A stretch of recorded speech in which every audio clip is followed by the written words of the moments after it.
আগামী 15ই জুলাইয়ের মধ্যে সায়েদাবাদের পুরো টার্মিনালকে সুশৃঙ্খল করতে মালিক ও শ্রমিকদের আলটিমেটাম দিয়েছেন দক্ষিণ সিটির প্রশাসক মোহাম্মদ আব্দুস সালাম।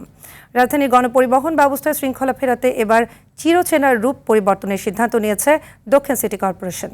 দীর্ঘদিন ধরে ডাম্পিং স্টেশন আর বাসের গ্যারেজে রূপ নেয়া এই টার্মিনালটি পরিষ্কার করেছে সিটি কর্পোরেশন।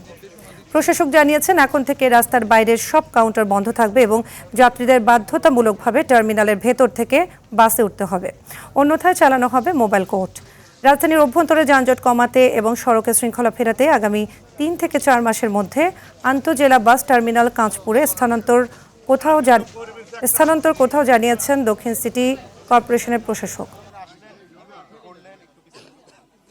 আমি এখানে পরিবহনের মালিক শ্রমিক উভয় পক্ষই আছে, তাদের কাছে অনুরোধ করেছি যে আপনারা বাকিটুকু পরিষ্কার করে দেবেন। শুধুমাত্র আসা যাওয়ার জন্য যে বাসগুলো, তারা একটা বা দুইটা করে একটা কোম্পানি এখানে ওয়েটিং করতে পারবে, বাকি কোনো বাস এখানে থাকবে না। ওনারা এই মাসের 15 তারিখ পর্যন্ত ওনারা সময় চেয়েছিলেন, আমরা 15 তারিখ পর্যন্ত সময় দিয়েছি।